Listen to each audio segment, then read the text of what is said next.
즐거운 학문을 오히려 추구합니다. 삶을 긍정하고 삶에 대해서 계속 실험적인 태도를 갖고 정진해 나가는 그 모습, 그게 너무 아름답고 부러웠어요. 제가 만일 삶의 진리를 안다면 그 진리의 가르침대로 살고 싶었어요. 양자역학이라는 패러다임 안에는 결정론과 미결정론이 공존하고 있습니다. 양자역학에 의하면 모든 그 존재자들은 파동적인 측면과 입자적인 측면을 가지고 있습니다. 그 이전의 그 물리학사에서는 입자와 파동은 서로 모순되는 거라고 생각해서 어떤 것이 입자이면 그것은 절대로 파동일 수 없고 그 역도 참이라고 생각을 했는데 양자역학은 그러한 신화를 이제 깨버린 거죠. 된 소리를 맞아야 돼요. 우리가 가지고 있던 편견과 자연현상이 적어도 아원자 수준에서는 얼마나 큰 차이가 있는지 말도 안 되는 현상이 왜 아원자 수준에서는 일어나고 있는 건지 이게 어떻게 가능한 거지? 뭔가 큰 문제가 있는 것 같다. 우리가 알고 있는 지식에는.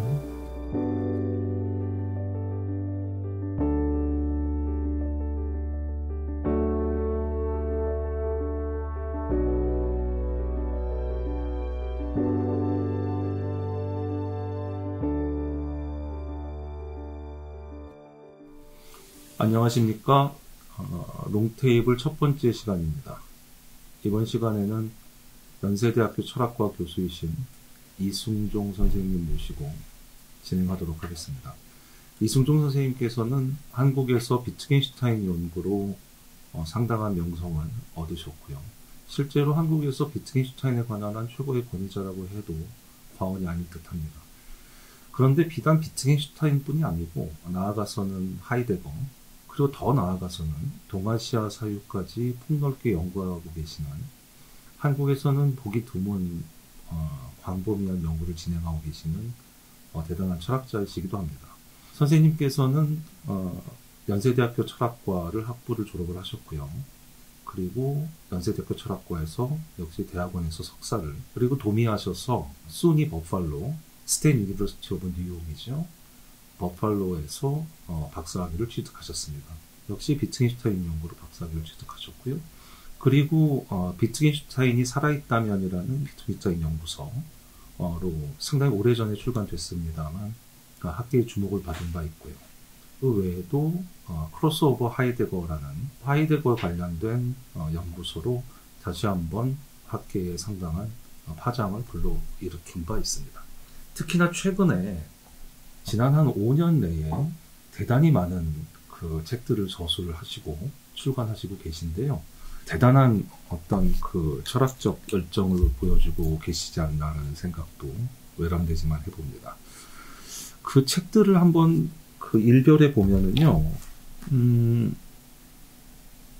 2018년도에 동아시아 사유로부터 시공을 관통하는 철학자들의 대화, 2020년 우리와의 철학적 대화, 그리고 2021년 우리 역사의 철학적 쟁점, 그리고 2022년 비트겐슈타인 새로 읽기, 자연주의적 해석, 그리고 그 사이에 2016년도에 비트겐슈타인의 철학적 탐구를 대단히 큰 볼륨의 주석과 함께 번역을 하셨습니다.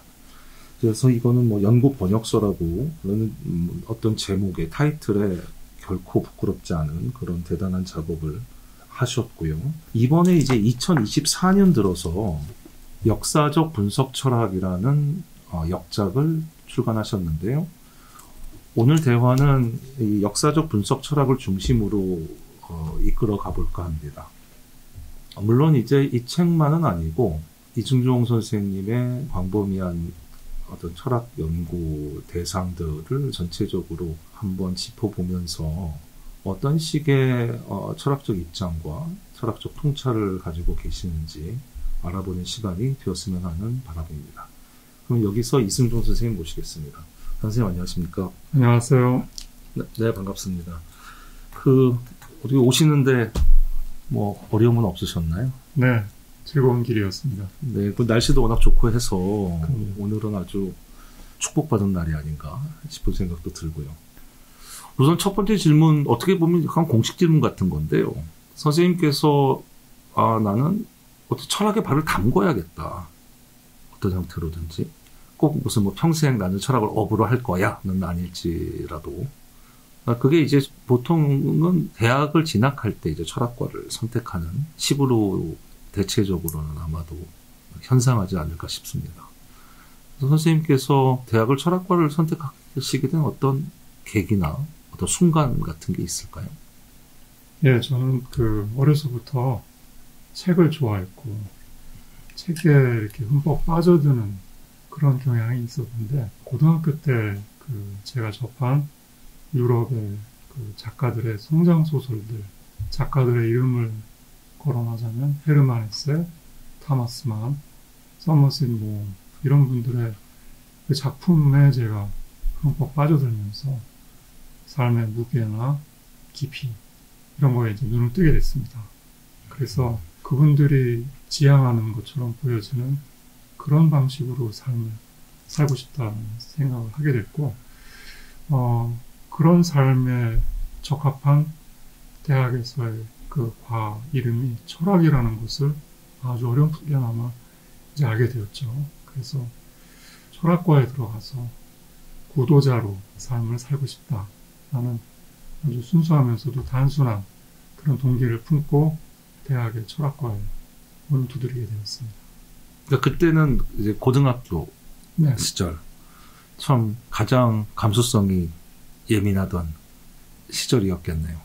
그런데 사실은 여기서 질문은 또다시 생기는데, 구도자의 길을 가고 싶다 그러면 머리를 깎고 스님이 되시거나 아니면 신부가 되거나 이런 방법도 있을 것이고, 그리고 또 이런 어떤 성장소설에 큰 영감을 받으셨다면 문학적인 어떤 방식으로 그러한 열정을 풀어보시고자 하는 생각도 하셨을 것 같은데, 그럼에도 불구하고 철학이라는 게 내가 갈 길이다 라고 생각을 하시게 됐을 때는 좀 다른 요소도 있을 수 있지 않을까요? 다시 말하면 이렇게 소설가가 되고 싶진 않으셨나요? 그런 마음도 있었는데, 소설가를 비롯한 예술가들은 그 재능이 중요하다는 생각을 하게 됐고, 저는 그런 재능 면에서는 저 자신에 대한 확신이 없었습니다. 그 다음에 어떤 구도의 길을 종교의 틀을 맞추어서 제가 승려가 되거나 신부가 되거나 그런 길에 대해서는 특정 종교에 대한 신념 이런 게 아직 형성이 되지 않았던 시기이고, 그렇게 저를 어느 구체적인 특화된 분야로 인도하기보다는 철학이라는 지혜의 넓은 바다에 일단 들어가서 그 다음에 이제 제가 가야 할 구체적인 길을 거기서 정해도 되겠다는 생각이 들어서 가장 안전한 방식이라는 생각이 들었고요. 여하튼 철학에 대한 저의 염원 이런 게 굉장히 강렬했어요. 그러니까 철학과를 가면 어떤 삶의 비밀을 풀거나 최소한 삶의 비밀을 한 끝자락을 볼 수 있을 것이다, 이런 기대감이 있으셨던 거겠군요. 그렇게 말씀드릴 수도 있지만 그거보다는 제가 만일 삶의 진리를 안다면 그 진리의 가르침대로 살고 싶었어요. 그게 제게는 더 중요했습니다. 그다음에 성장소설들이 보여주는 그 지평도 그들이 깨달은 바대로 삶을 살아가는 그 모습이었고, 그게 저한테 가장 강렬한 이미지로 와닿았죠. 그렇게 살지 않으면 살 의미가 없다는 생각이 들었을 정도였으니까요. 헤세 토마스만 모험. 저도 사실 헤세는 굉장히 좋아하는 작가긴 한데, 선생님 말씀을 들으니까 그런 생각은 드네요. 헤세의 작품들, 참 다 읽어보진 않았습니다만, 데미안이라든가, 시다르타라든가, 그 특징은 그 인간은 매우 고뇌하는 인간이고, 삶과 세계와 나와의 어떤 균열이랄지 갈등이랄지 이러한 것을 경험하는 과정에서, 그리고 그 고뇌가 뭐라고 표현하면 좋을까요? 가감없이 펼쳐진다 그럴까요?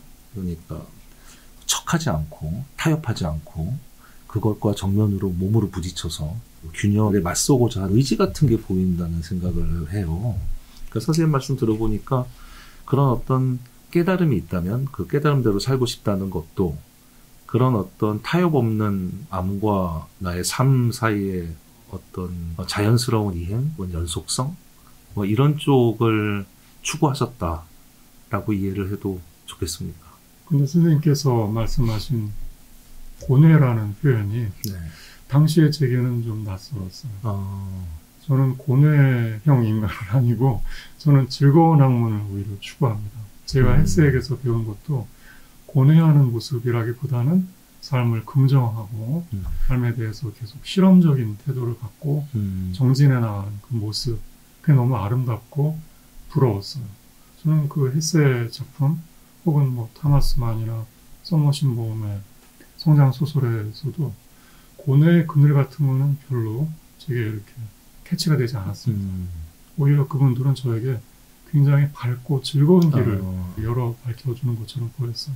설령 그 가는 길에 제가 고뇌를 만나는 한이 있더라도 그 길로 가보고 싶었어요. 그 길이 저는 즐거운 길이라고 생각을 했거든요. 그러니까 이런 거군요. 오히려 굉장히 긍정적인 파지티브한 의미에서 네.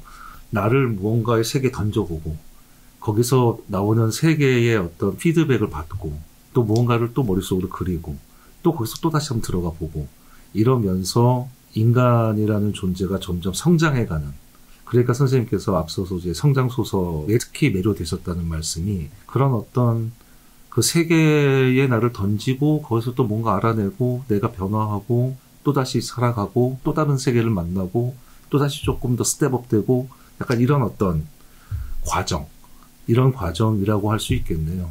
예, 물론 성장통은 있었죠. 그거를 심하게 앓은 편인데 저는 한 번도 성장통을 앓으면서도 제가 영세주의자거나 비관주의자라는 생각을 해본 적은 없습니다. 이게 약이 될 거라는 생각을 해서 끝까지 견뎌내보고 싶었어요. 혹시 그 성장통이 어떤 거였는지 여쭤봐도 되나요? 그 실체가 뭔지는 제가 나중에 엘리아드의 샤머니즘이라는 작품을 읽으면서 깨닫게 됐죠. 그 작품에 보면 그 샤먼이 어떻게 신내림을 받는지, 그 신열, 이런 증세에 대한 그 아주 그 자세한 설명이 나오는데 저도 그와 비슷한 그런 체험을 겪었던 것 같습니다. 제가 샤먼이 되지는 않았지만 여하튼 뭔가에 이렇게 씌워서 심하게 열병을 앓은 셈이죠. 그게 저를 철학의 길로 인도하는 아주 강력한 힘이 되는 셈입니다. 어떤 증상이 있으셨나요? 신병이라고도 하죠. 네. 네. 뭐 예를 들면 꿈속에서 여러 제가 이해할 수 없는 그런 꿈을 꾸게 됩니다. 가장 그 흔히 나타나는 꿈은 제가 이렇게 하늘을 나는 꿈이었어요. 그래서 꿈이 저에게 그 주는 메시지에 대해서 어떻게 해석을 해야 될지 프로이드의 정신분석 입문에 그 꿈에 대한 부분을 그 자세히 읽어보고 그 작품을 읽으면 또 꿈을 꾸고 싶더라고요. 그 사람의 말이 그 사람의 그 분석이 정말 맞는 건지 그래서 또 그 억지로라도 우겨서 잠을 자고 뭐 여하튼 잠만 자고 꿈만 꾸다가 어느 한 겨울방학을 통째로 다 날린 적도 있습니다. 네. 대단히 실험 정신이 투철한. 그러니까 뭐 대부분 이제 대부분은 아니겠지만 어쨌든 경우에 따라서는 그런 꿈을 꿨을 때 그리고 나의 어떤 의식의 흐름이 기존의 의식의 흐름과 매우 다르다는 느낌을 가졌을 때 그럴 때는 당혹감과 사실은 그 당혹감에서 오는 어떤 피하고 싶은 마음 이런 것이 강했을 수도 있는데 실제로 선생님께서는 매우 실험적으로 이게 왜 이런 걸까? 프로이트를 한번 이렇다면 진짜 이런 걸까? 한번 이 사람이 얘가 맞는지 틀리는지 한번 꿈을 통해서 체험해 볼까? 열심히 꿈을 꾸셔서 그 겨울방학을 날려보기도 하시고 매우 실험 정신으로 똘똘 뭉친 그런 청소년이셨군요. 꿈에 대한 모티브는 헤르만 헤세의 그 작품들에 빈번히 등장하죠. 네, 네. 예를 들면 그 데미안에 나오는 피스토리우스라는 오르가니스트가 헤르만 헤세의 정신분석의였던 칼 융의 그 현현이라고 하더라고요. 그 다음에 그 작품에서도 하늘을 나는 꿈의 모티브가 여러 번 등장을 하고요. 그 다음에 제가 가장 좋아하는 헤세의 작품인 시타르타에도 보면 아주 중요한 그 계기에 시타르타라는 고도자 청년이 꿈을 꾸면서 이야기가 풀려갑니다. 저는 그것을 알고 싶었고 그거를 제가 직접 체험해보고 싶었던 거죠. 제가 느끼기에는 선생님의 철학에 입문하게 된 혹은 입문하게 만든 어떤 동력이 매우 건강한 동력, 건강함을 하나의 본질로 가지고 있는 동력이 아닌가 하는 생각이 드는데 그 건강함이 대학에 들어가셨을 때는 어땠나요? 아, 역시 나의 건강함을 이곳에서 더 확장시키고 더 발전시켜서 어떤 도를 구하고자 하는 나의 염원이 제 갈 길을 가겠구나 라는 쪽에 가까웠나요? 아니면 오히려 이건 아니지 않나 쪽에 가까웠나요? 제가 대학에 들어가서 제일 먼저 한 일이 대학의 극예술연구회를 찾아간 겁니다. 저는 그 중학교 때 연극을 하면서 네. 다른 사람의 삶을 살아내는 예술이 지니는 매력에 흠뻑 빠졌었고 중학교 때 연극을 하면서 결심을 했어요. 제가 대학에 들어가면 꼭 그 연극 활동을 하고 싶다라는 스스로하고의 약속을 맺은 셈이죠. 그래서 아마 입학식 다음 날인 것 같은데 대학 극예술연구회에 찾아가서 자원을 했죠. 네. 그런데 그 당시에 극예술연구회 디스플린 그 스케줄이 굉장히 빡빡하더라고요. 오후 수업은 다 빼먹고 연극 연습에 몰두해야 되고 공연이 올라가기 한두 달 전부터는 대학 극장에서 합숙을 하면서 연습을 해야 되고 강행군이었습니다.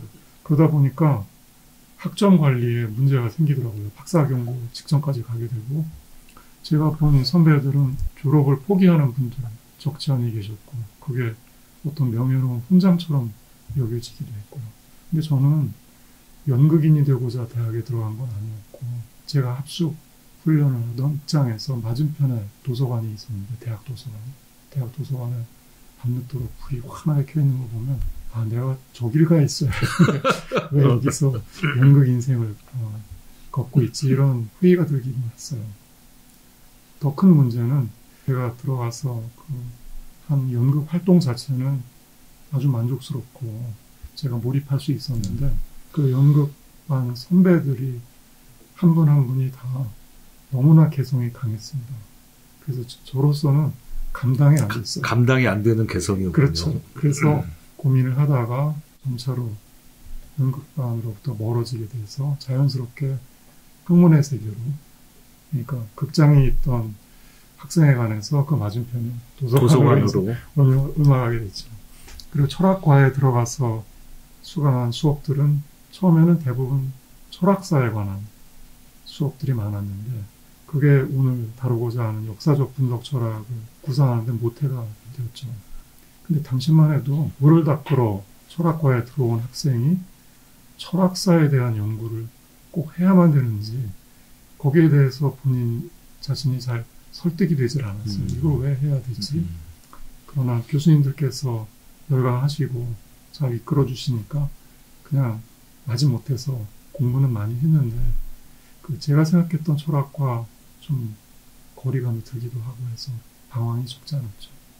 사실 어떤 측면에서 보면 철학사는 선생님께서 생각하신 철학의 길, 구도의 길 이래 비교적 좀 걸맞는 분야가 아닌가라는 생각도 들거든요. 왜냐하면 우리가 도를 구할 때 도를 구한 어떤 선례를 보면 도를 구하는데 큰 도움이 될 수 있잖아요. 그러니까 만약에 그 철학사에 나오는 그 인물들이 그 피겨들이 다는 아닐지라도 상당수가 선생님과 마찬가지로 도를 구한 어떤 구도자들이었다면 다른 구도자들의 구도의 과정을 보면서 자신의 구도의 과정을 더 풍족하게 혹은 더 빨리 효율적으로 만들 수도 있을 것 같은데 왜 그렇게 큰 괴리를 느끼셨을까요? 그냥 저의 아둔함이죠. 저는 지금은 철학사 연구는 철학을 하는데 알파 오메가라는 믿음을 가지고 있고 아 그렇습니까? 네, 학생들에게도 그런 점을 많이 강조하는데 그 당시에는 그 젊은이의 반항 정신이라고 할까? 역사적인 건 다 배척하고 싶더라고요. 뭔가 낡고 고리타분해 보이고 다 남들 얘기고 그렇죠. 네. 네. 현대 철학으로 올수록 그냥 머리 좋은 도련님들의 말씀인 것 같았어요. 저건 아닌데 이런 생각이 들어서 제가 가고 싶은 방향과 일치하는 그런 삶을 산 철학자를 만난 거는 아마 제가 졸업반이던 대학 4학년 때가 아니었나 싶은데요. 그가 비트겐슈타인입니까? 맞습니다. 그렇군요. 어떤 점에서 선생님과의 동질성을 한두 가지를 들자면 비트겐슈타인과, 물론 이제 비트겐슈타인 역시 구도의 열정이 가득했다는 거 말고 또 어떤 게 있을까요? 당시 대학에서 읽었던 노노의 공자가 하신 말씀이 있잖아요. 아침에 돌을 깨치면 저녁에 죽어도 좋다. 네. 조문도 하면 석사 가이라. 맞습니다. 네. 그런 삶을 제가 그리워했는데 비트겐슈타인이야말로 공자의 그러한 가르침을 10분 실천한 사람이 아닌가요? 물론 비트겐슈타인이 공자를 알았는지 논어를 읽었는지는 모르겠지만 아마 몰랐겠죠. 여하튼 그런 신념을 가지고 전쟁터에 자원해서 가서 총알이 날아 들어오는 뻔뻔한 1차 대전의 한가운데에서 돌을 추구했고 깨달음을 얻고 이런 과정이 너무나 드라마틱했고 이렇게 살아야지. 저 사람이 내가 바라던 멘토다. 이런 생각이 들었습니다. 근데 그것만 놓고 보면 오히려 아까 제가 서두에 여쭤봤었던 고뇌 그리고 선생님의 실험, 선생님은 좀 더 긍정적이 즐거운 학문, 니체가 생각이 나는데 어쨌든 즐거운 학문이라는 어떤 취지에서 그것이 선생님께는 삶의 실험적 체득 그리고 그것의 어떤 실행 이런 거였다면 사실 비트겐슈타인은 그것보다는 좀 더 파괴적이지 않나요? 그게 어떤 파괴적이란 말은 좀 그렇지만 좀 더 절실하다 그럴까? 좀 더 고뇌 쪽에 더 가깝다고 볼 수 있지 않을까 하는 생각도 드는데 어떻습니까? 실제로 제1차 세계대전 때 참전하게 된 것도 자원을 하잖아요. 원래는 면제가 됐었었는데 그런 차이는 제가 좀 보이는 것 같은데 역시 선생님께서는 비트겐슈타인도 그런 어떤 즐거운 학문 쪽에 가깝다고 보시는 아니요. 그렇진 않습니다. 그렇진 않습니까? 네.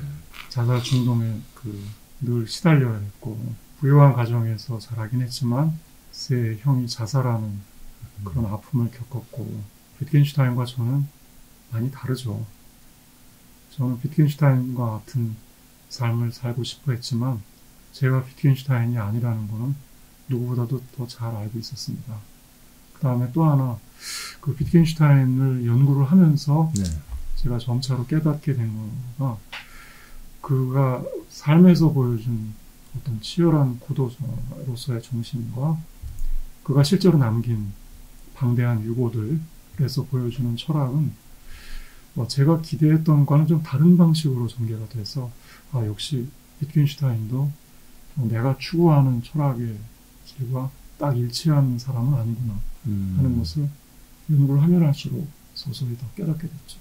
구체적으로 말씀해 주실 수 있을까요? 그 지점은? 그러니까 비트겐슈타인의 유고라든지 이제 수많은 어떤 저술들을 통해서 보여준 선생님 입장에서는 이건 꼭 구도자의 삶으로서의 어떤 저술은 아닐 수도 있겠구나 라고 하는 어떤 점에서 그렇게 느끼셨나요? 그거는 이제 제가 찾게 된 다른 철학자하고 비교를 하면 그 차이가 확연해지는데요.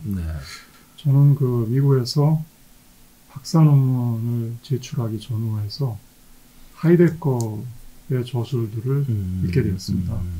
사실 저는 처음에는 하이데거의 저술들 중에서 제가 전공한 분석 철학과 서로 소통이 가능한 주제들에 관한 책들을 먼저 읽기 시작을 했죠. 즉 과학사에 대한 하이데거의 분석, 또 논리학사에 대한 하이데거의 분석, 또 언어 철학에 대한 하이데거의 공헌 이런 작품들을 보면서 제가 연구한 분야에 대해서 영미 철학자가 아님에도 불구하고 훨씬 더 깊고 풍성한 담론을 보여주는 사람이 하이데거라는 것을 깨닫게 되었는데 그거보다도 이제 비트겐슈타인과 비교를 해보자면 하이데거는 비트겐슈타인과 달리 작품들이 다 나름대로의 완결성을 가지고 있습니다. 성공적인 작품들이죠. 그에 반해서 비트겐슈타인은 작품이라고 할 만한 걸 남기질 못했어요. 다 미완성의 유고로 쓰다가만 책들이죠. 논고는 하나의 완결된 작품이라고. 근데 책이라고 하기에는 너무 간략하죠. 팜플렛 수준의. 데리다가 그라마톨로지에 관하여라는 작품에서 책과 텍스트를 구별을 하잖아요.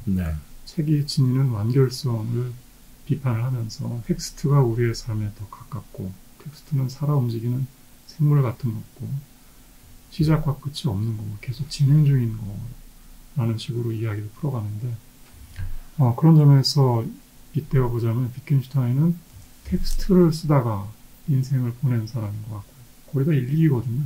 하루하루에 그 떠오르는 단상들을 메모하는 식으로 3만 페이지의 작업을 하다가 간 사람이고 그에 반해서 하이데거는 그 기승전결이 분명한 그리고 굉장히 많은 주제들을 그만의 어떤 탁월한 철학사적인 감각에 맞춰서 자기가의 작품들이 그 놓여있는 그 위상, 철학사적인 의 이런 것들을 잘 그 이해하고 배치시킨 아주 훌륭한 철학자라는 것을 깨닫게 되었습니다. 그렇게 보면은 결국에는 선생님께서 가지고 계신 어떤 철학적 기둥이라고 해야 될까요? 선생님이 이제 철학을 공부를 하시고 계속 철학을 해가시는 과정에서 경험하신 어떤 철학적 각성이라고 해야 될까 이런 것은 대학교 4학년 때에 이제 비트겐슈타인을 만나면서 그리고 유학 시절에 하이데거를 만나면서 이게 두 기둥이라고 봐야겠네요. 그리고 이 두 기둥이 결국에는 조금 지나친 어떤 그 일반화하긴 합니다만은 이 책에서 사실은 용해가 되는 셈이라고 볼 수도 있겠네요. 그러니까 하이데거가 철학사를 중심으로 사실은 그의 철학 자체가 하나의 철학사가 아닌가 생각을 하는데요. 이 책이 이제 보니까 선생님께서 생각하시는 하나의 그 철학사적 해석을 치밀하게 전개를 해가고 계시고 그런데 그 방법은 사실 상당히 비트겐슈타인적 방법을 사용하셔서 철학사를 접근하시고 계시다는 생각을 했거든요. 물론 이제 그거는 비트겐슈타인적 방법이라기보다는 비트겐슈타인이 스스로는 부정했겠지만 어쨌든 현대 분석 철학이 비트겐슈타인에게 크게 빚을 지고 있는 건 틀림없는 사실이니까 선생님께서 생각하신 그 두 개의 선생님의 철학적 여정에 상당히 두드러진 두 개의 기둥 비트겐슈타인과 하이데거라는 두 개의 기둥이 어떤 식으로 이제 이 책에서 만나는가를 중심으로 이야기를 해나가면 좋지 않을까 싶습니다. 역사적 분석 철학이라는 책을 기획하신 건 언제쯤인가요? 기획을 했다는 게 책으로 내기로 생각을 한 거를 여쭤보시는 건지 아니면 원고들을 그 작업을 시작한 게 언제부터인지 여쭤보실 건지. 그렇다면은 이 책이 애초에 어떤 기획을 가지고 이 글들을 모으시든 새로 쓰시든 했다기보다는 일단은 모아진 글을 토대로 해가지고 책을 내야겠다고 생각을 하신 건가요? 네, 그렇죠. 아, 그렇군요. 네. 그러면 이 책의 이 부분들 중에 가장 오래된 꼭지는 어떤 꼭지인가요? 2부 근대성에 들어가는 세 장이 있죠. 5, 6, 7장. 네. 이게 가장 오래된 겁니다. 아, 그렇군요. 그러니까 2부 근대성의 해부. 네. 여기 이 세 장이로군요. 그러니까 명제의 네. 구분과 지식의 근거, 그리고 근대 과학 철학을 뒤흔든 휴메 문제, 그리고 이론의 세계, 라이프니츠와 칸트. 이 부분이군요. 이거는 언제쯤 작업을 하셨던 건가요? 제가 대학 재학 중에. 아, 그렇습니까? 네. 물론 그 뒤로 손질은 했지만 드래프트는 대학 재학 중에 했습니다. 그렇게 보면 이 책은 그야말로 선생님의 어떤 철학 여정이 시대적으로 담긴 글이라고도 하죠. 그럼 가장 최근에 쓰신 글은 역시 그 일장 태초의 정보가 있었다 이것인가요? 네. 그런 점에서 보면 선생님께는 상당히 의미 있는 출간이라고 할 수 있겠네요.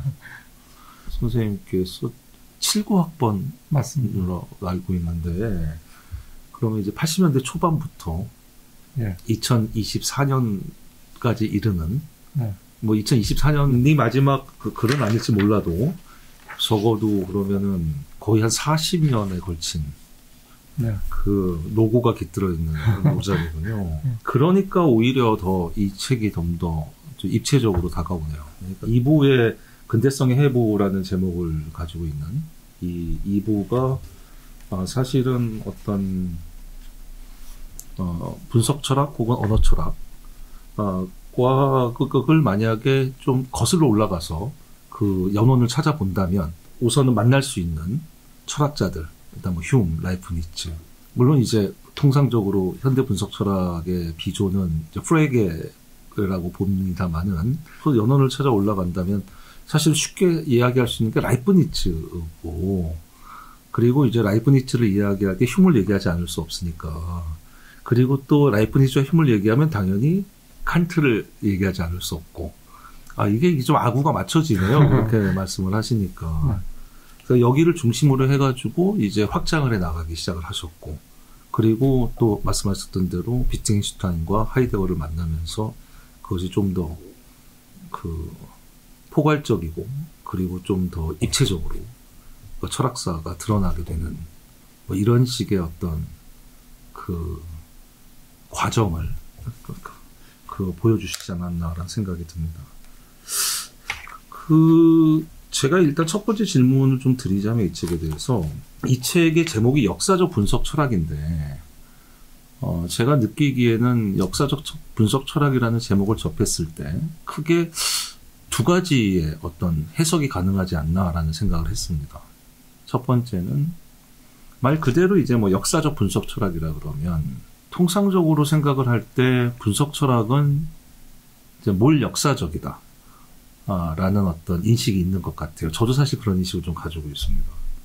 그러니까 왜 그러냐 하면은 우리가 어떤 사유를 이야기할 때 그 사유가 변천해온 어떤 과정 혹은 개념의 운동 혹은 어떤 사유의 변증적 그 전변 혹은 사유의, 이걸 좀 뭉뚱그려 얘기하면 사유의 어떤 컨텍스추얼한, 그러니까 맥락적 이해, 다시 말해서 이제 A라는 철학자가 있었기 때문에 B라는 철학자가 있었고, B라는 철학자가 또 있었기 때문에 또 C라는 철학자가 그에 대한 어떤 비판과 반성 내지는 반작용으로서 등장하고, 뭐 이런 식의 어떤 맥락적 이해를 하나의 축으로 할 수 있을 것 같고, 그렇게 볼 때 그것은 분석 철학적이라기보다는 좀 철학사적인, 혹은 더 나아가서는 그 사유 자체가 하나의 그 움직이는 어떤 생물체 같은 어떤 그런 느낌이 있거든요, 저한테는.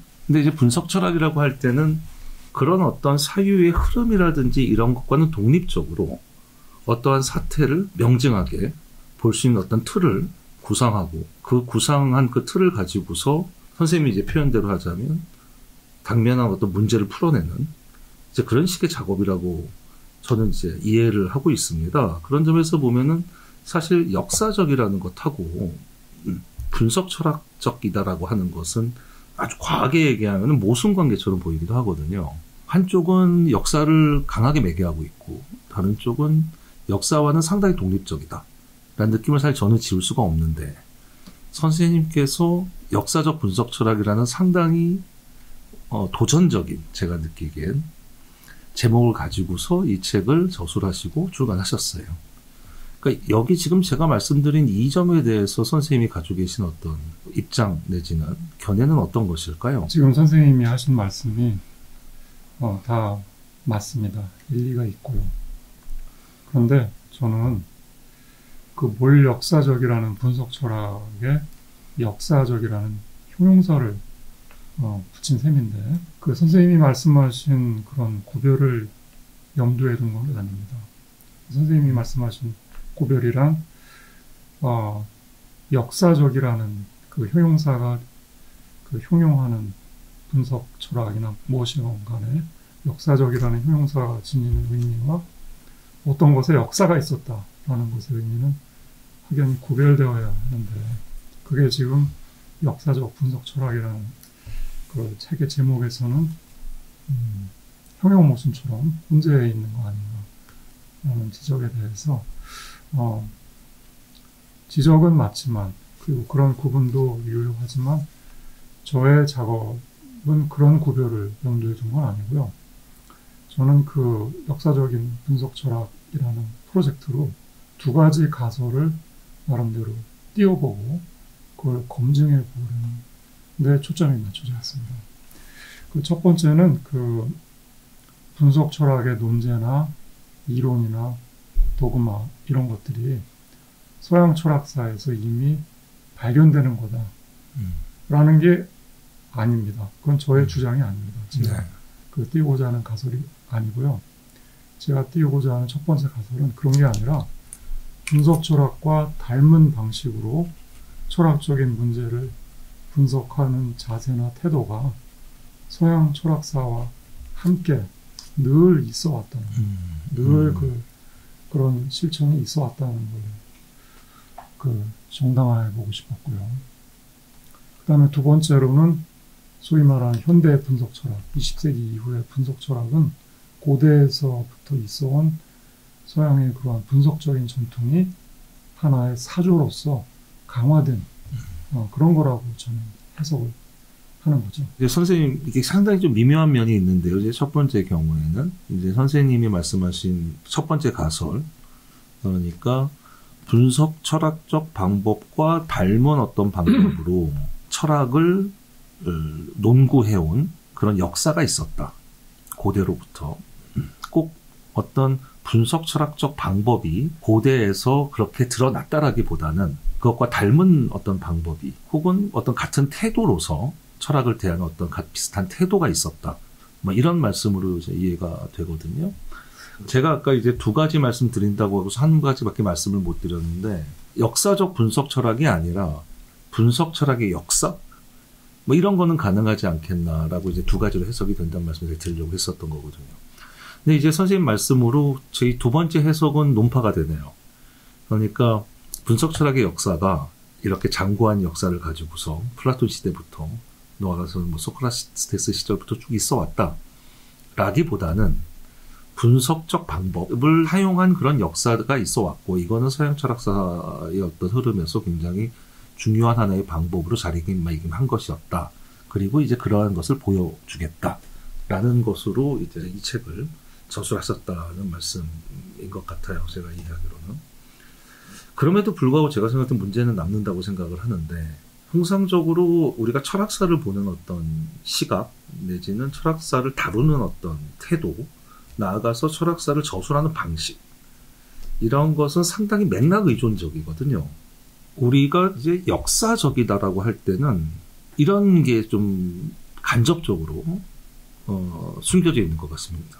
플라톤의 말이 다 맞을 수는 없다. 그러나 뭔가 주는 게 있다. 아리스토텔레스의 말이 다 맞을 수는 없다. 그러나 우리에게 뭔가 주는 게 있다. 다시 말하자면 철학사를 공부한다는 거는 다른 한편으로는 아까 이제 비트겐슈타인과 하이데거에 대해서 말씀하시면서 비트겐슈타인이 좀 더 비완결적 체계, 어떻게 보면 좀 열린 체계, 그리고 하이데거는 좀 더 정합적이고 완성된 체계, 어떻게 보면 좀 닫힌 체계일 수도 있어요. 그런 말씀을 하셨는데 사실 역으로 철학사적 접근 방식이라는 건 상당히 열린 체계로 저는 받아들여지는 구석이 있다고 생각하거든요. 왜냐하면 우리가 닫힌 체계라고 할 때는 그것이 그것을 긍정하지 않으면 그것이 모순이 되거나 혹은 오류가 되거나 그것 자체가 하나의 완결된 어떤 진리치를 가지고 있는 경우라고 생각하거든요. 근데 열린 체계라고 할 때는 그 진리치가 조금 아사무사한 꼭 다 맞는 건 아니지만 무언가 그래도 주는 게 있어. 그런데 선생님께서 지금 여기서 하신 작업은 제대로 제가 보기에는 그러니까 상당히 분석적 방법으로 여기서 분석적 방법이라는 건 사실 닫힌 체계에 사실 가깝다는 생각이 들어요. 저한테는. 그러니까 진리치를 찾으려는 어떤 태도 이들이 각각의 철학사적 피겨들이 연구한 혹은 사유한 방식을 분석적인 방법을 통해서 이런 사유가 진행되었다는 걸 보여주시면서 혹은 조금 더 나아가서는 제가 오히려 느끼기에는 이들의 분석적인 방법을 한번 봐내겠다라기보단 이들의 사유를 분석적 방법으로 보면 사실 이런 면을 볼 수 있다라는 쪽에 좀 더 가깝다고 좀 봤는데 어쨌든 어느 쪽이든 간에 지금 말씀드렸던 어떤 이런 맥락 의존적 혹은 열려있는 이런 것과 분석적인 방법 사이에 어떤 충돌이 있을 수도 있지 않을까요? 뭐 역사적 분석 철학이라는 저의 책의 의의를 철학사에 대한 분석 철학적인 해석 이런 걸로 저는 국한해서 평가하고 싶지는 않습니다. 왜냐하면 그런 작업은 이미 뭐 러셀의 철학사나 안토니 케니의 철학사나 또는 뭐 DJ 오코너가 편집한 철학사 이런 데서 계속 수행되어 왔으니까요. 네.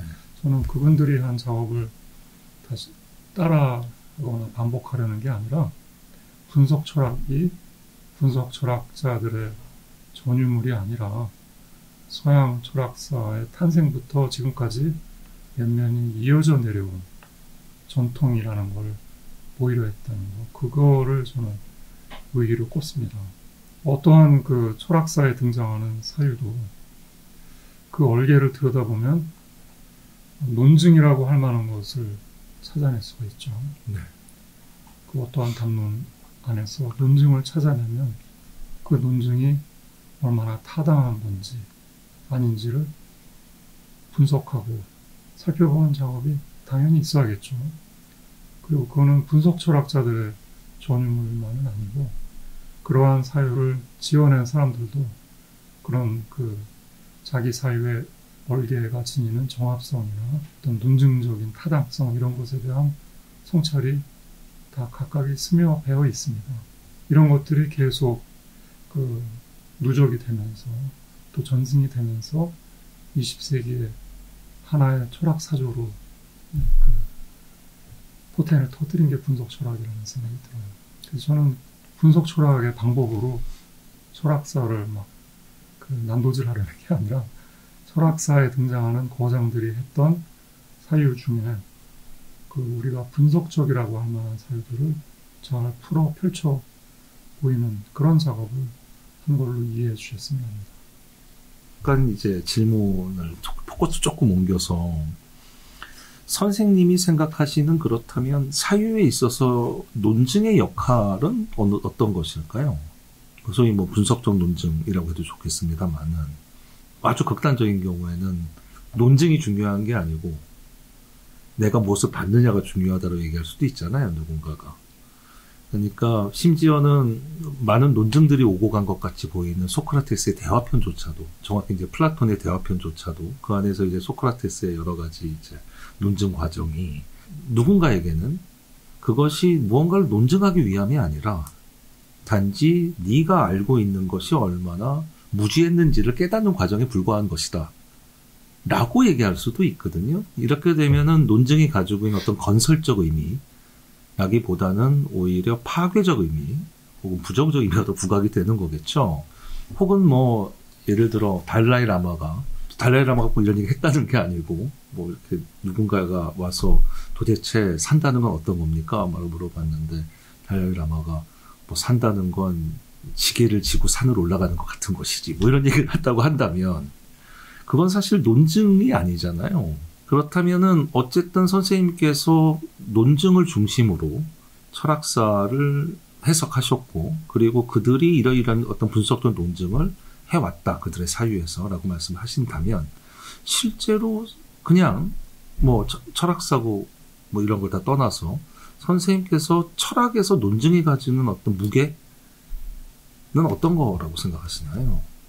저는 그 논증이 철학의 전부라는 생각은 한 번도 해본 적이 없습니다. 그 다음에 고전을 읽을 때 그 반드시 논증을 봐야 한다라는 주장도 제게는 낯섭니다.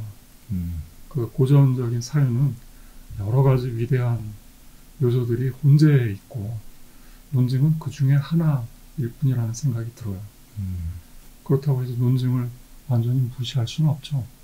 아까 선생님께서 들은 예에서 불교의 그 말씀들을 거론하셨는데 해탈을 추구하는 불교에 또 눈부실 만한 논리학자들의 탁월한 작업들이 또 있어 왔습니다. 불교 논리학자인 디그나가나 다르마키르티 이런 분들의 작업은 현대 논리학자의 관점에서 보아도 너무나 탁월한 작업이고 그게 불교의 그 해탈의 위대한 가르침과 동떨어져 있는 게 아닙니다. 그 안에 잘 녹아들어 있고 그래서 불교의 철학은 그 해탈을 중심으로 한 연기론도 봐야 되지만 논리학적인 측면에서의 공헌도 짚어갈 충분한 가치가 있는 거죠.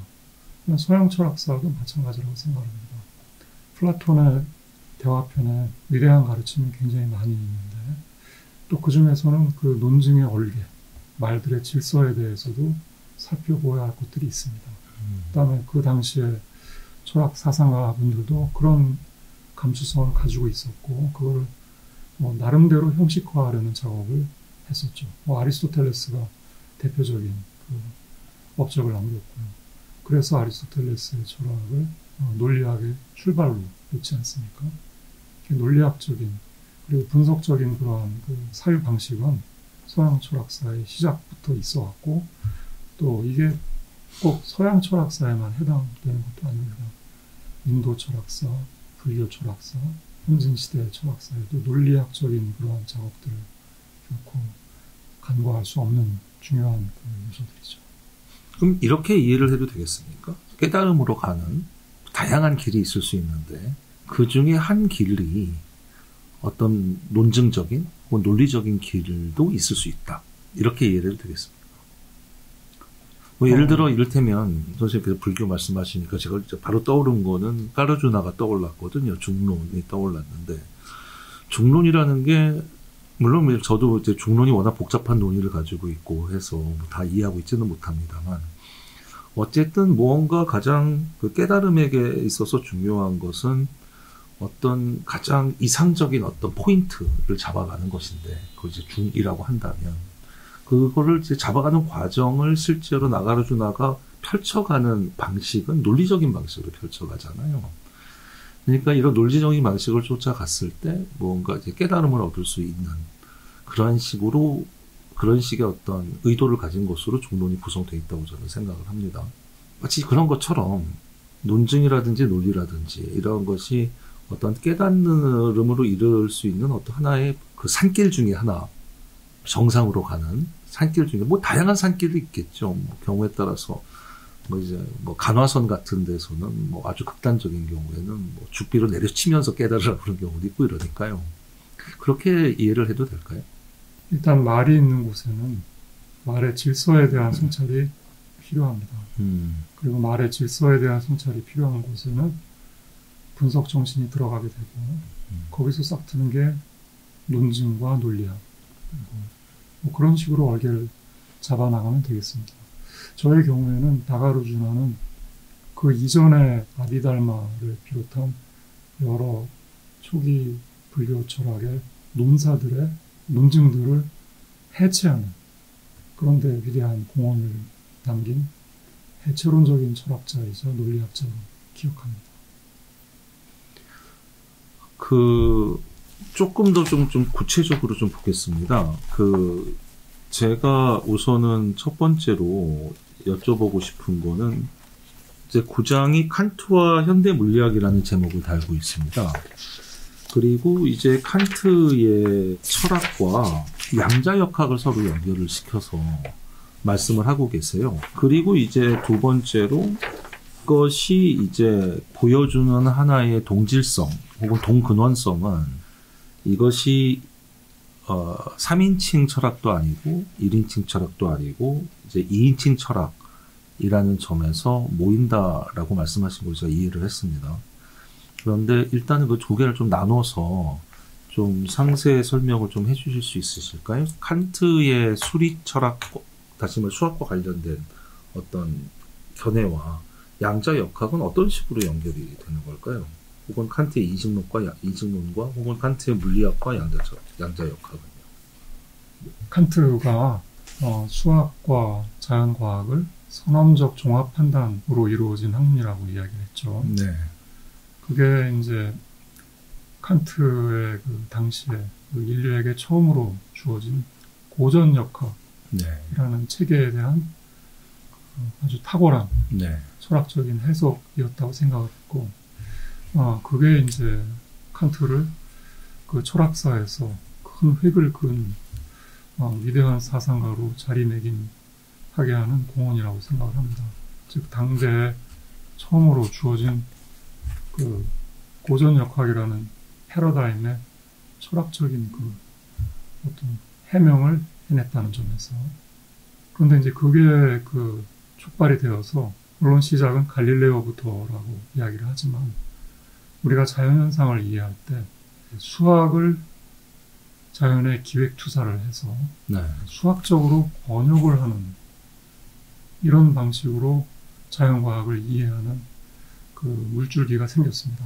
물론 칸트 한 사람에 의해서 이루어진 건 아니지만 칸트는 그런 작업의 성격을 선험적 종합 판단이라는 이름으로 수학과 자연과학을 하나로 묶어서, 혹은 좀 더 구체적으로 말하자면 수학과 물리학을 하나로 묶어서 선험적 종합적인 지식을 갖는 것이 근대 고전역학이 주는 중요한 원리라는 것을 이제 규명을 했죠.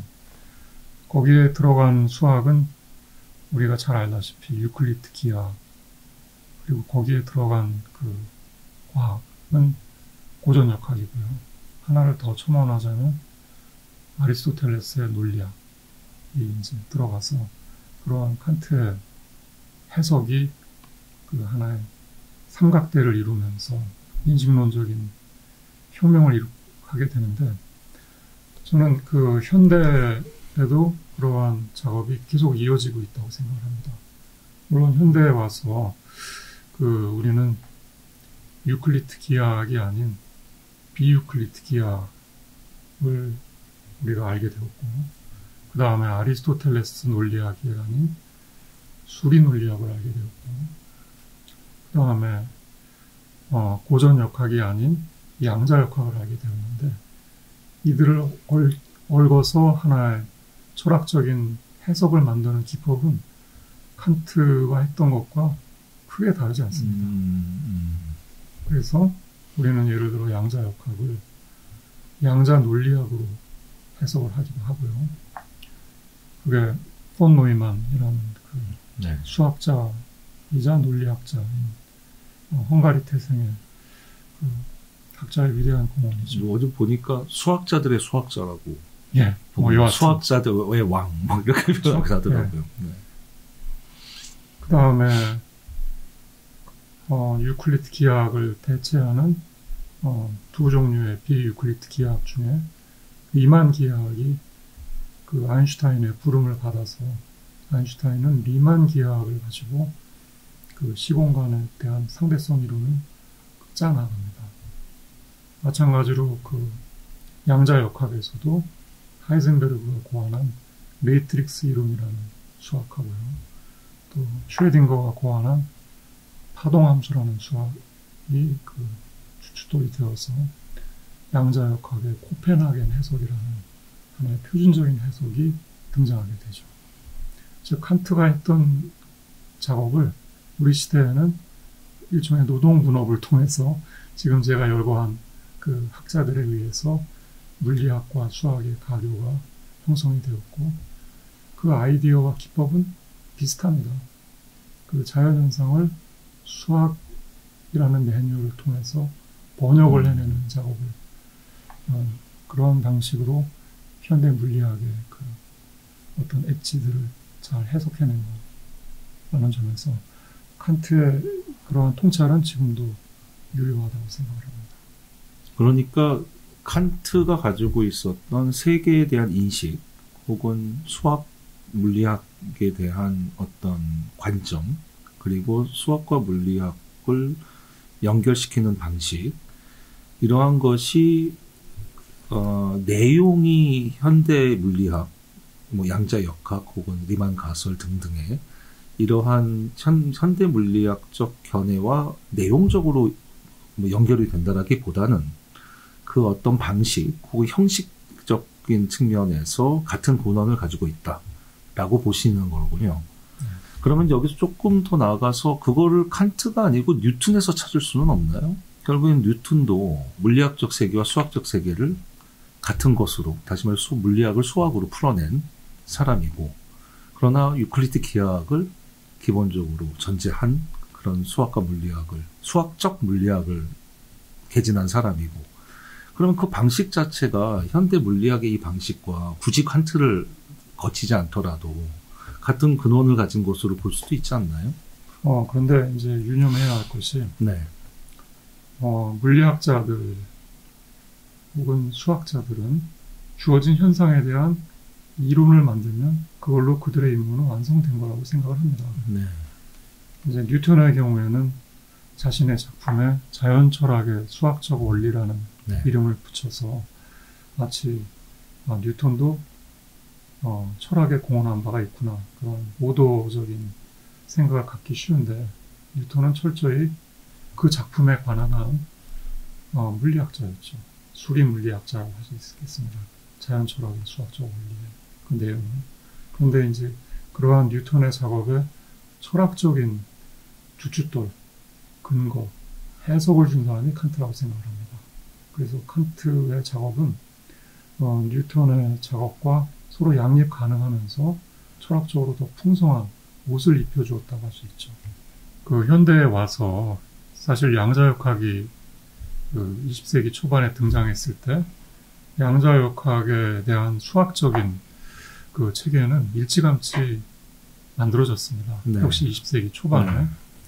근데 이제 그럼에도 불구하고 양자역학 수학적인 완결성을 부여받은 양자역학에 대한 해석은 아직까지도 백가쟁명인 네. 상태로 계속 진행되고 있습니다. 한 세기가 넘도록.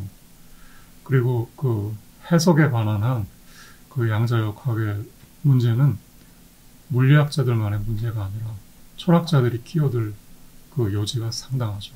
왜냐하면은 양자역학적 문제를 다루는 게 아니라 양자역학으로 이해된 세계의 의미는 무엇인지에 대한 해석이 갑론을박이 계속 이어지고 있고, 여러 갑론을박의 해석 중에 어느 하나의 해석이 주도권을 행사하는 그런 상황이 아니거든요. 그런 점에서 칸트 시대의 철학과 과학의 관계하고 양자역학의 시대의 양자역학과 철학의 관계는 또 차이가 있긴 합니다. 그렇게 말씀하시니까 네. 왜 뉴턴이 아니고 칸트인지가 좀 더 분명하게 드러나는 것 같습니다.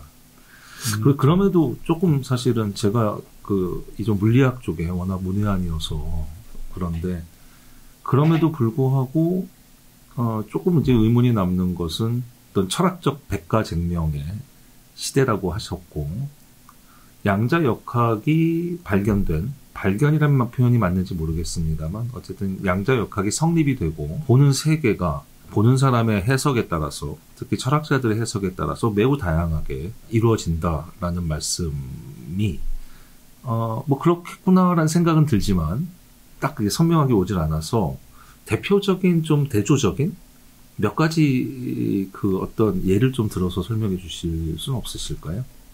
양자역학이 백가쟁명을 일으킨 그 원인이 되는 사건은 측정의 문제에서 발생을 하죠.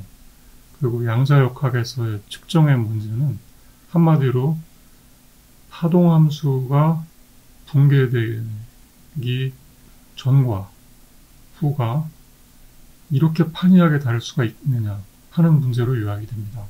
네. 파동함수는 결정론적인 어떤 사태성을 지니고 있고요. 수학적으로 완벽하게 예측이 가능한 그런 함수입니다.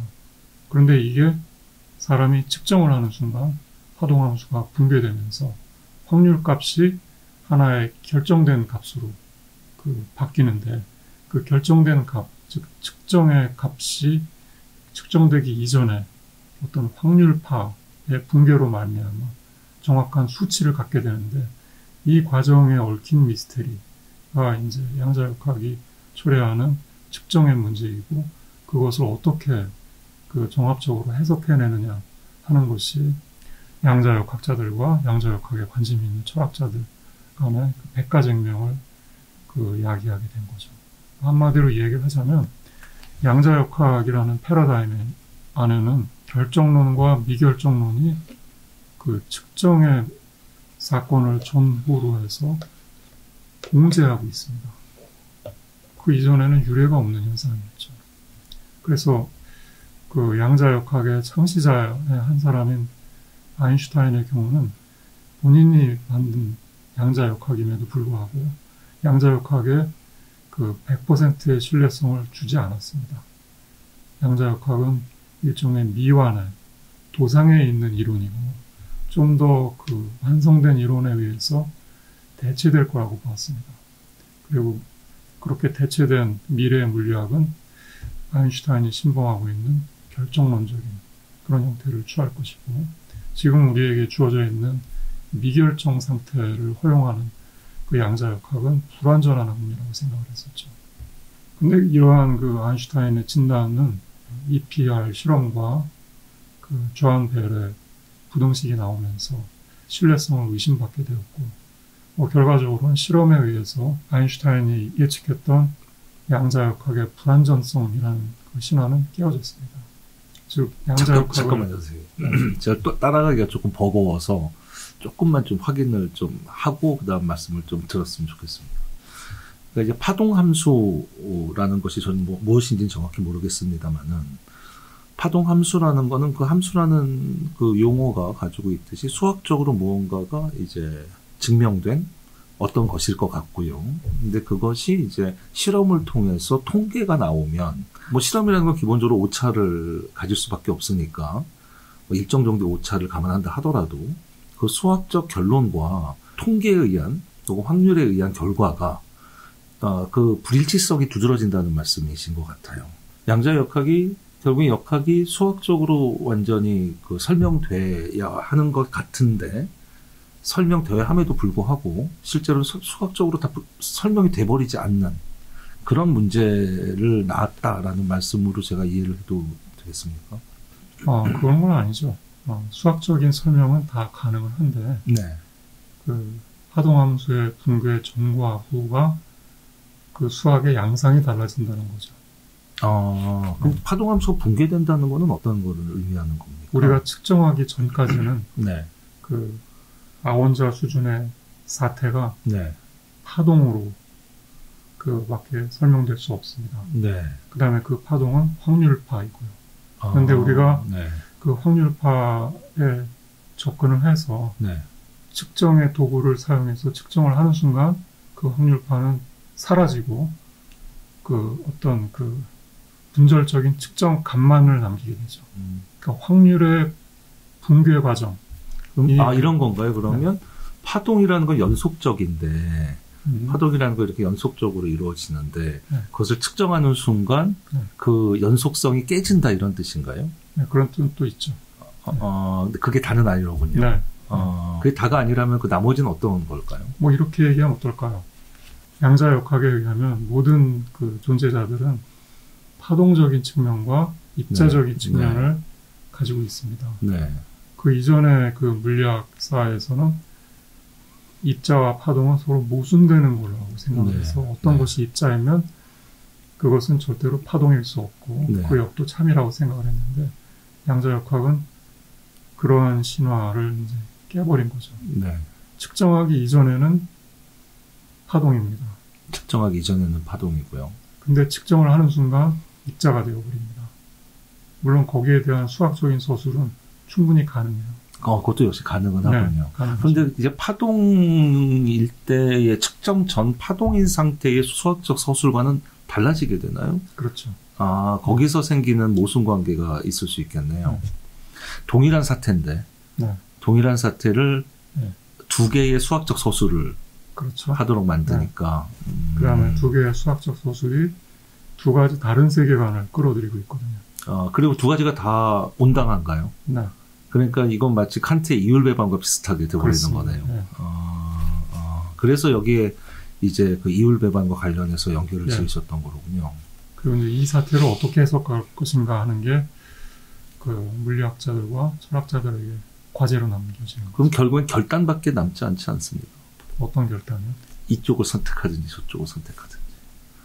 사실은 이제 그 점에 있어서는 뭐 좀 다른 얘기입니다만은 이제 칸트의 이율배반에 대한 이제 말씀을 하실 때 제가 가장 크게 느꼈던 거는 사실 이제 뭐 칸트에 대해서 선생님하고 왜 약간 해석의 차이가 있는 거겠죠. 저는 그 칸트가 이율배반을 이야기할 때 사실 저 염두에 두고 있었던 거는 그렇기 때문에 이 문제와 관련해서는 어떤 의지 내지는 결단밖에 없다라는 식으로 저는 이해하고 있습니다. 그 문제를.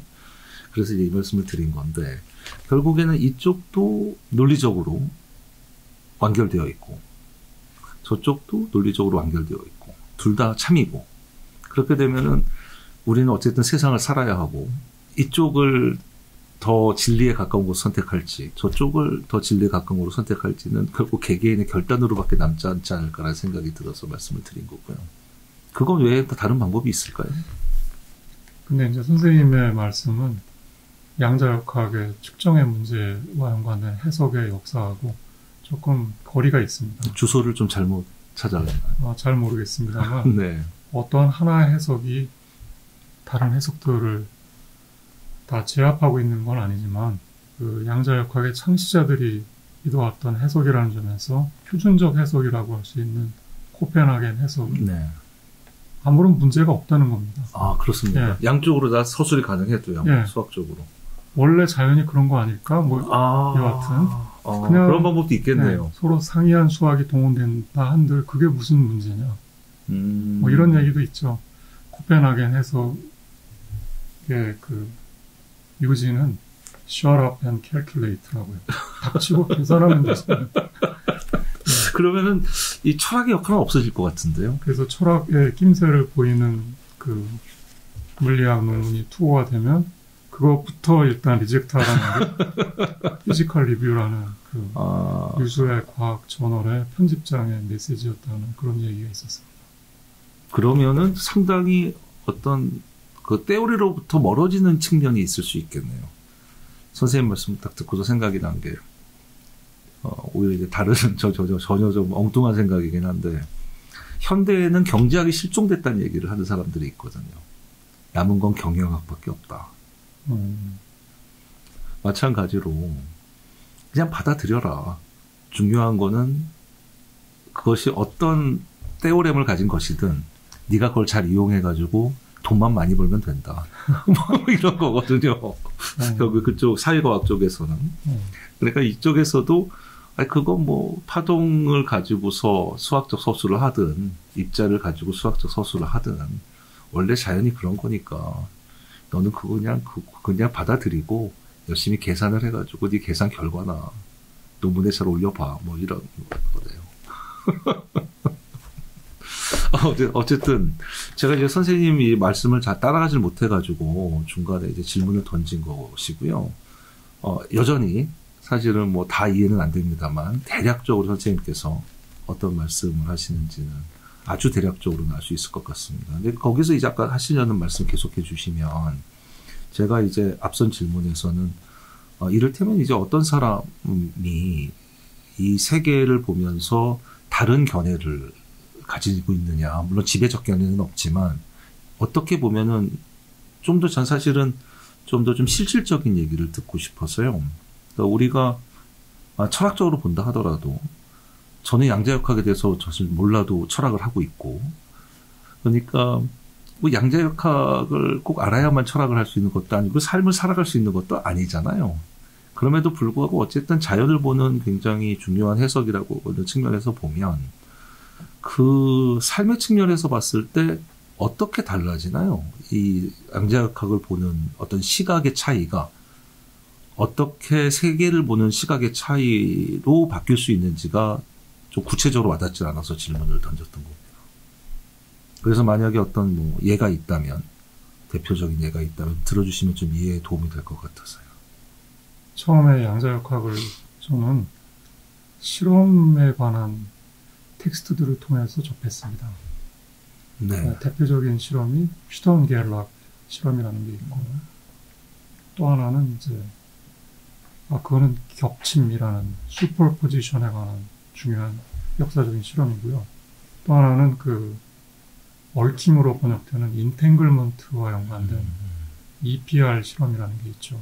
그러니까 슈턴게를락이나 EPR이나 다 그 상상 속에서 그 실험을 입안한 사람들의 이름이거나 이니셜을 딴 것인데요. EPR의 경우에는 아인슈타인, 포돌스키, 로젠 이 세 사람의 이니셜을 딴 실험인데 실험의 세팅과 그 실험의 결과를 보면 경악을 금치 못하죠. 이게 가능한 이야기야? 세상이 정말 이래? 그러나 이것은 실험으로 입증된 것이기 때문에 부정할 도리가 없습니다. 저는 이 경악, 이 충격이 철학에도 매우 중요하다고 생각합니다. 철학은 충격에서, 경악에서 시작되는 학문이니까. 다오마이젠에서 시작하니까요. 그렇죠. 네. 그게 없이는 저는 죽은 철학이라고 생각을 하거든요. 그 다음에 이제 양자역학 그 나머지 부분들은 수학으로 되어 있습니다. 즉, 이 경악스러운 현상을 수학적으로 어떻게 서술할 수 있는지 그 탁월한 기법으로 다 되어 있습니다. 이공계에서는 양자역학에 대한 그 인트로덕션을 수학을 위주로 하더군요. 실험은 그 다음 문제이고 일단 양자역학 교과서에 나오는 수학 방정식들을 익히고 네. 문제를 풀고 하는 식으로 양자역학을 일종의 노멀라이즈합니다. 네. 네, 타마스 쿤이 그랬잖아요. 어떤 그 가설이 그 자리를 잡아서 체계화되는 과정에서 노멀 사이언스가 생긴다고요. 네. 모든 게 노멀라이즈 되는 과정이기 때문에 즉 경악이나 충격은 있어서는 안 되는 거죠. 노멀라이즈 그렇죠. 된다면은 네. 그것을 설명하는 기법이 그 이니셔티브를 잡게 되는 거니까. 네. 그래서 양자역학은 철저히 수학에 의존해서 모든 게 다 설명이 되어버리는 이런 학문이 됩니다. 네. 그러면 이걸 먼저 배우고서 휘성계열락 실험이나 EPR 실험을 접하게 되면 놀랄 게 별로 없어요. 수학적으로 다 서술이 되는 거기 때문에. 네.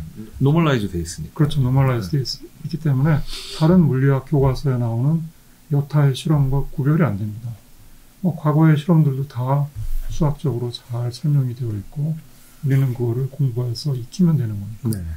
그래서 그냥 양자역학에서 접하는 현상들도 그런 현상이 있구나. 그리고 수학을 보니까 다 잘 말이 되네. 예, 이렇게 넘어갑니다. 네. 근데 저는 이게 너무나 안타까운 교육 방법이라고 생각합니다. 일단 된소리를 맞아야 돼요. 우리가 가지고 있던 편견과 자연현상이 적어도 아원자 수준에서는 얼마나 큰 네. 차이가 있는지, 네. 말도 안 되는 현상이 왜 아원자 수준에서는 일어나고 있는지, 그 다음에 우리가 그 접하는 거시적인 현상이나 가시적인 현상도 결국은 아원자 수준은 미시적인 현상으로 환원이 가능해야 되는 거 아닙니까? 네. 양자역학이 거시적인 상대성 이론이나 가시적인 뉴턴 역학보다 더 근본적인 학문이라는 점에 대해서는 별 이론의 여지가 없을 겁니다. 그런데 네. 거시적인 그 수준에서의 그 현상과 이론 혹은 가시적인 수준에서의 현상과 이론이 전혀 들어맞지 않는 아주 이상한 일들이 그 가장 근원적이라는 그 아원자 수준에서 일어나고 있고 거기서 우리가 충격을 받는 건 너무나 당연한 권리 아니겠습니까? 그래서 그것을 그 수학적으로 잘 서술해 놓은 것이 오히려 그 양자역학의 철학적인 충격을 완화하거나 혹은 중화시키는 그런 잘못된 역기능을 하는 게 아닌가라는 생각이 들곤 합니다. 그래서 저는 수업 시간에 학생들에게 양자역학의 철학적인 그 포인트를 설명할 때 늘 실험을 먼저 설명을 해줍니다. 그러면 다 놀라죠. 이게 어떻게 가능한 거지? 뭔가 큰 문제가 있는 것 같다. 우리가 알고 있는 지식에는. 그런 점에 누구나 동의를 하게 되고 그 과학책들을 찾아보게 됩니다. 그 선생님 말씀은 마치 그 얘기는 관념론과 실제론 사이의 어떤 대비가 떠오르네요. 수학으로 노멀라이즈 되는 것이 하나의 그 관념론이라면, 그러니까 양자역학적 사태를 관념적으로 이해하는. 네. 관념적으로 이해할 때는 사실 별로 놀랄 게 없죠. 그렇죠. 이미 다 어떤 개념으로 형성이 된 것이니까. 맞습니다. 그런데 그것이 이제 실제론이 되었을 때, 실제와 아무런 맥이 없이 맞닥뜨렸을 때, 그때에 생겨나는 어떤 경탄의 과정, 혹은 당혹의 과정, 이 과정이 이제 뭐 히라버로 얘기하자면 이런 것이 다이몬한 그런 경험이 아닐까 싶은데, 다이몬적 경험, 이 경험이 오히려 양자역학을 바라보는 어떤 의의가 더 될 수 있지 않겠나라는 말씀으로 가름하신 걸로 제가 이해를 해도 되겠죠. 네. 위켄슈타인이 그랬잖아요. 수학과 논리학에 놀라움이란 없다. 그렇죠. 네. 그건 뭐 발견할 뿐이니까요. 뭐 몰랐던 걸 아는 수는 있겠지만 뭐 놀랄 거는 없겠죠. 근데 현상의 세계는 그렇지 않다는 거를 양자역학이 똑똑히 밝혀주고 있습니다. 결국 그것도 일종의 실험이라는 것도 하나의 정제된 가시성이잖아요. 생각해보면. 그렇죠. 맨눈이 아니라 그렇죠.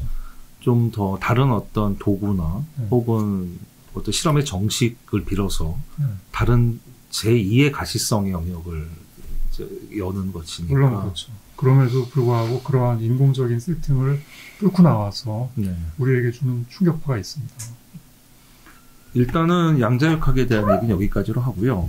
물론 아직도 궁금한 게 많고 제가 더구나 약간이 아니라 뭐 거의 문외한에 가깝기 때문에 점점 좀 궁금증은 커져가는데 시간 관계상 여기까지로 하도록 하고 두 번째 질문으로 넘어가겠습니다.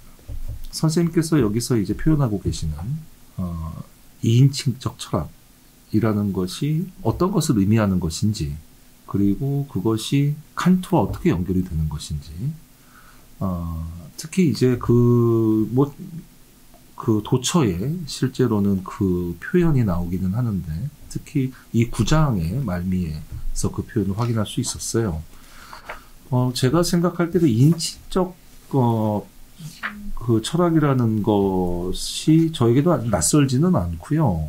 우선은 제가 이제 바로 떠올랐던 사람은 이제 스테판 다월의 그 The Second Personal Point of View 스탠포인트인 것 같습니다. 스탠포인트 제2인칭적 관점이라는 이제 저술 2010년 전후쯤에 나왔던 걸로 제가 기억을 하는데 그거는 뭐 그 스테판 다롤의 가장 어떤 지배적인 어떤 도덕이론의 핵심이기도 하고요. 물론 이제 스테판 다롤이 이제 그런 식의 시각으로 미국 윤리학계에 상당히 중요한 인물로 거론이 되는 사람이고. 그리고 이제 피테의 어떤 2인칭에 대한 이야기, 무조건자, 무제약자를 이야기하면서 뭐 이런 것이 떠오릅니다. 근데 이제 선생님이 생각하시는 2인치적 철학이라는 것은 꼭 뭐 이제 그런 의미가 아닌 다른 제3의 것일 수 있다는 생각도 들어요. 근데 일단 선생님께서 그 표현하신 2인치적 철학의 어떤 본질이랄지 혹은 본질적 특징이랄지 이런 것에 대해서 좀 말씀을 해주시겠습니까? 우선 2인칭이라는 말은 1인칭과 3인칭에 대비되는 시점이죠. 네. 그러니까 1인칭이라는 거는 내가 주가 되어서 그 세상을 보는 표현에 가까운 그 관점이라고 생각을 하고요. 그 다음에 3인칭이라는 것은 그 세상을 객체화해서 거리를 띄워서 보는 이론적인 관점이라고 할 수 있겠죠. 뭐 둘 다 원래는 소설의 시점에서 따온 거긴 한데요. 내가 주인공이 되어서 내러티브를 이끄는 경우에 1인칭 시점 그 문학이 되겠고요. 그가 주인이 되어서 그녀가 주인이 되어서 그 이야기가 전개되는 3인칭 시점 작품이 되겠고요. 2인칭이라는 것은 저는 그 소설에서의 인칭으로 얘기하자면 독자에게 너로 호소하는 겁니다. 그러니까 상대가 주가 되는 거죠. 네.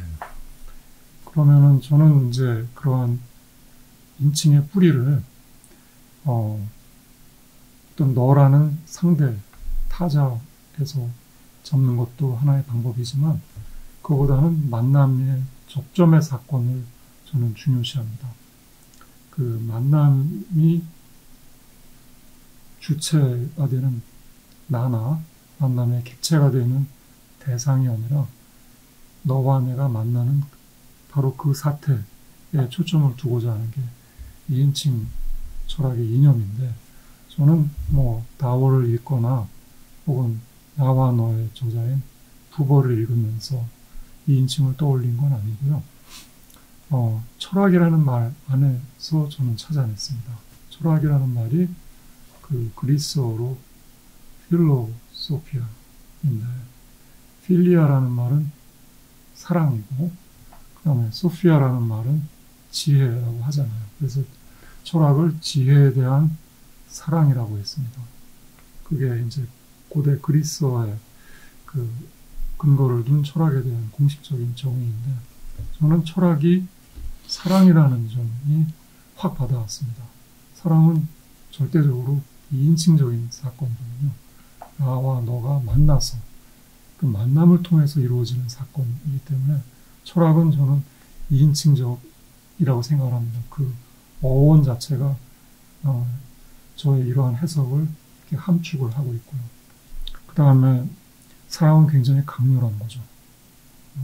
대면대면한 게 아니잖아요. 그렇죠. 나와 너가 모든 거를 바쳐서 영혼과 영혼이 만나는 그럼요. 대사건이죠.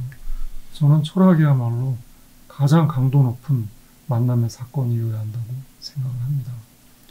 그다음에 그 만남의 대상은 지혜이고요. 지혜에 대한 사랑이 철학이니까요. 그래서 저는 그 2인칭 시점은 철학에 대해서 굉장히 본래적인 그 함축을 지니고 있었다고 생각을 합니다.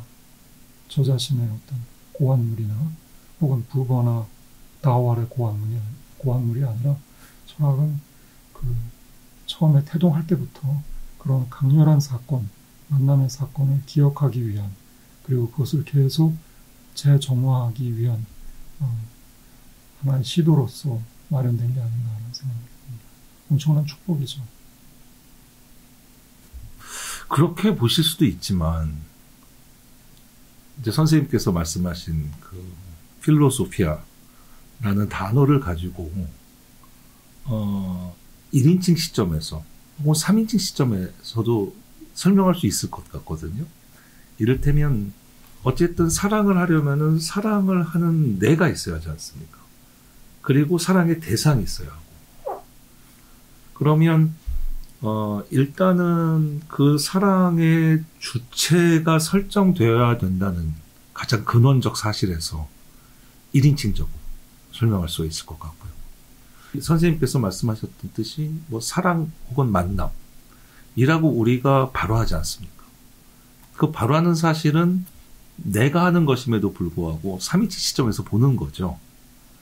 제가 만약에 철저히 나거나 아니면 철저히 너거나 그러면은 사실 만남이라는 말도 떠올릴 필요가 사실 없죠. 그냥 실존과 실존이 어떠한 그것이 만남이라고 매개하지 않더라도 그냥 무언가를 하고 있을 때 그때 우리가 느껴지는 그런 것이라고 할 수 있는데 그걸 우리가 만남이라고 하는 순간 이미 3인칭으로 빠져나오는 느낌이거든요. 거기에 대해서는 어떻게 생각하십니까? 뭐 별 의견이 없습니다. 그렇게 볼 수도 있고요. 이거는 네. 닭이 먼저냐 달걀이 먼저냐 그 논의처럼 여겨지고요. 저는 1인칭 시점과 3인칭 시점을 존중합니다. 나름대로 훌륭한 그 철학사의 그 족적을 남겨온 시점들이고요. 2인칭 시점은 우리가 잘 알고 있는 1인칭 시점, 3인칭 시점에 대한 중요한 보완이라고 생각을 합니다. 심지어 전형적인 3인칭 시점의 그 산물이라고 하는 자연과학조차도 2인칭적인 요소가 있습니다. 아까 예를 들었던 양자역학의 경우에도 우리가 그 쌍슬릿 실험이라고요. 광원과 스크린 사이에 그 하나의 그 장애물을 놔서 나무판 같은 거 네. 구멍을 2개를 뚫어주면 그 간섭 현상이라는 전형적인 파동 현상이 네. 스크린에서 보여주고 그 중간에 그 나무판에 구멍을 하나만 뚫어주면 그 빛이 그 하나의 구멍을 통해서 스크린에 입자로 찍힙니다. 네. 즉 빛이 입자인지 파동인지는 실험 세팅에 의해서 각각을 달리 보여주는 라고 얘기할 수 있고요. 그 다음에 그 겹침 현상도 슈턴-겔락 실험이라는 세팅을 통해서만 우리가 확인할 수 있고 또 얽힘의 현상도 EPR이라는 실험 세팅에 의해서만 우리가 확인할 수 있는 겁니다. 그만큼 실험에서조차 가장 객관적이어야 할 실험에서조차 사람의 손길, 1인칭적인 어떤 배려가 있어야지만 빛이 우리가 기대하는 대로 입자로 혹은 파동으로 혹은 겹침으로 혹은 얽힘으로 현상한다는 점을 생각을 할 때 그 심지어 3인칭적인 자연과학에서도 1인칭과 3인칭 사이의 상호작용 그 다음에 그것이 만나는 그 어떤 접점에서의 현상이 그 드러난다는 점에서 2인칭 시점은 여러 가지 방식으로 그 사용 용도가 많이 있는 미래의 철학이라고 생각합니다. 선생님 말씀을 들어보니까 아까 이제 수학보다는 실험, 관념보다는 실제라고 하셨던 말씀하고 일맥상통하는 점이 있네요. 그러니까 2인칭적 철학이라는 것은 결국에는 실제적 어떤 스파크, 실제를 보면서 느끼는 어떤 경탄 혹은 당혹감, 이러한 것이야말로 사실은 1인칭으로도 혹은 3인칭으로도 포섭되지 않는 어떤 모멘트일 수 있다. 1인칭도 3인칭도 상당히 노멀한 면이 있죠. 내가 보는 거니까 뭐 노멀한 거고, 또 누구 말대로 뭐든 어쨌든 네가 보는 만큼 보는 거야 라고 한다면 경탄할 것도 없을 것이고, 3인칭적이라고 할 때도 그것은 이미 무언가 대상화되어서 정립되어 있으니까, 선생님 말씀대로 노멀라이즈 되어 있으니까, 그러니까 또 그렇게 또 당혹스럽거나 혹은 뭐 놀라거나 할 것도 없을 것이고, 그러나 실제와 우리가 만날 때는 사실은 많은 경우에 끊임없는 경탄과 끊임없는 당혹감과 끊임없는 낯섦의 연속이겠죠. 저는 오늘 이병희 선생님과의 대화에서도 2인칭적인 그런 체험을 절실히 하고 있습니다. 저는 대화야말로 2인칭의 가장 대표적인 방법이라고 생각합니다. 서로를 알아가는 방법 중에 대화만 한 게 있을까요? 그리고 저는 이미 고인이 된 고전의 작가들, 성현들, 사상가들하고도 텍스트를 통해서 2인칭적으로 만나서 그들과 대화하고 그들로부터 배우는 과정을 통해서 제가 여기까지 온 거라고 생각합니다. 마지막 질문 드리겠습니다. 이제는 어느 정도 사실은 윤곽이 드러났다고도 사실 생각을 하는데, 지금 말씀하셨던 말씀해 주신 두 가지의 테마, 양자 역학과 칸트와의 관계, 그리고 2인칭적 철학, 요 어떤 두 가지의 어떤 큰 기둥을 가지고 만약에 이 기둥을 가지고 이 책이 서술이 되었다면 선생님 구도의 과정에 이 책이 가지는 어떤 역할이랄지 의의는 어떤 게 있을까요? 저는 분석 철학을 통해서 전문 철학자의 길에 들어서게 됐지만, 그 당시부터 그리고 지금도 마찬가지입니다. 분석 철학이 제가 추구해야 할 유일한 가장 바람직한 철학이라는 생각은 해본 적이 많지 않습니다. 나름대로 분석 철학의 한계성도 처음부터 확연히 보이던데요. 지금은 더 말할 것도 없이. 이 책에서도 포스트 분석 철학이라는 짤막한 말미의 글에 분석 철학에 대한 저의 소회를 가감없이 펼쳐보았습니다. 저는 분석 철학이라는 것이 다른 모든 학문이 그러하듯이 빛과 그늘이 있는 그런 양면성이 있다고 생각을 하고요. 저는 그 양면성에서 많은 것을 배웠죠. 그러나 제가 가고자 하는 길에서 분석 철학은 하나의 이정표, 중요하고 감사한 마음을 갖고 있는 이정표이지만 역시 하나의 이정표였다고 생각합니다. 오늘 말씀 대단히 감사합니다. 감사합니다. 오늘은 롱테이블 첫 시간이었고요. 연세대학교 철학과 교수이신 이승종 선생님 모시고 진행을 했습니다. 다양한 이야기를 나눴습니다만은 일단은 이번에 출간된 역사적 분석 철학, 서강대학교 출판부에서 출판이 되었고요. 이 책을 중심으로 이야기를 나눠보았습니다. 시청해주셔서 대단히 감사하고요. 오늘 순서는 여기까지 하겠습니다. 선생님, 오늘 긴 시간 대단히 감사합니다. 감사합니다.